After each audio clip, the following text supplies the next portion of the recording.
that say, let's go where no man has gone before. Let's go into this abyss, into this place. Well, I am interviewing and meeting with and very emotional about a woman that said this to the Lord, and she meant it and is living this life. And not only that, but she's training others to be ready to live this life as well.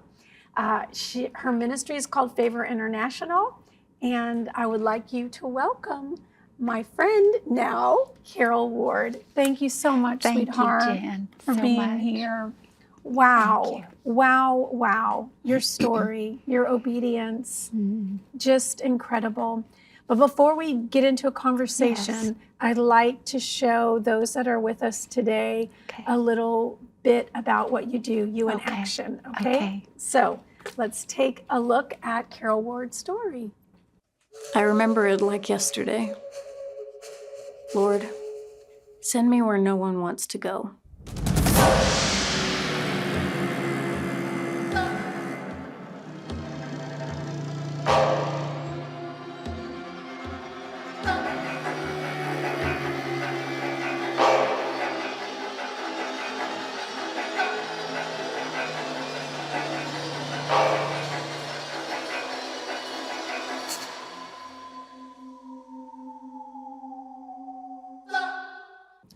Now that's just a little snippet. I encourage you to go on our media YouTube website so that you can see even more of the expanded version of that, and it's on the bottom of the screen, so make sure you go there. I know that after today's program, you, I pray, will become an intercessor and a supporter of this ministry. So Carole, how did God call you? I know that you grew up in the Philippines, Yes. missionary parents, Bible translators. Yes. So kind of give us your origins and your history. Okay, thanks, Jen. My grandparents were missionaries in China for 30 years, Wow. and Watchman Nee came up in their home. They were taken prisoners of war. So they were in war zones when communist invasion came in.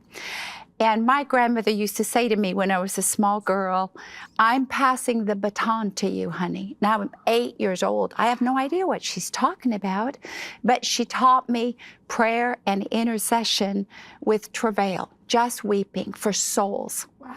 Now, in my years in the Philippines growing up, it was a village of Islamic terrorism. So the children of terrorists were my playmates, but I had no fear because my father had no fear.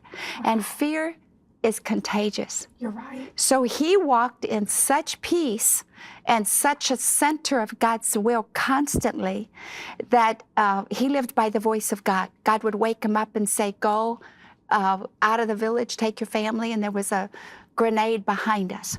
And so we just lived totally protected, hidden when we needed to be hidden, but guided and led, as Romans 8:14 says, as many as are led of the Spirit of the sons of God.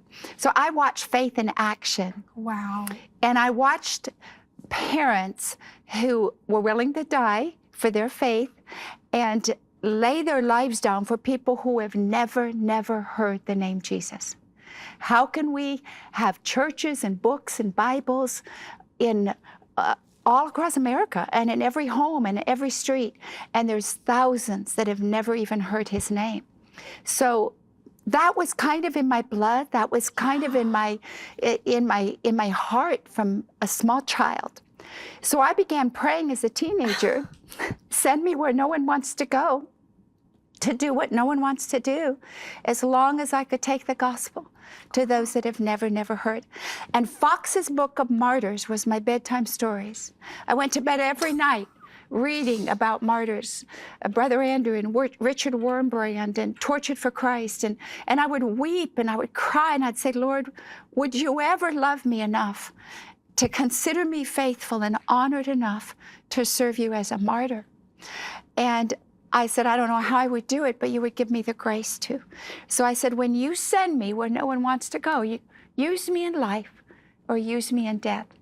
And I also realized, Jen, that that's the call of what it means to be a follower of Jesus. When we say yes to him, we've given up our rights. Yeah. We've given up the conditions to bargain. It's absolute surrender. Just like Peter, drop your net, leave your boat, follow me. And so the call to be a follower of Jesus is to do the same. Right. Take up your cross, deny yourself, not work to preserve it, deny yourself, Yes. and follow me anywhere, anytime, to do anything. Those disciples did not bargain with Jesus. Right. And they didn't ask, what are my conditions and benefits? They followed. And so I said, Lord, I want to live like they lived, because I want to see the gospel in action, which is going to mean I have to act on it if I'm going to see the power Right. of God in action through the Word and through the book of Acts, which I see every day. But we pray like they prayed, Yes. and we're willing to face what they face. And so we see the power that they walked in and lived in. And so that's how God began stirring and calling. And I didn't think I'd go to the third world or developing country anytime in my life, because I was serving as a nurse in Oklahoma. But when God called me, the door opened, come to Africa. There's a war going on. No one else wants to come. I said, Lord, you took me seriously. That's the answer to my prayer. And so the Lord opened the door, and I took that step of faith and got out of the boat.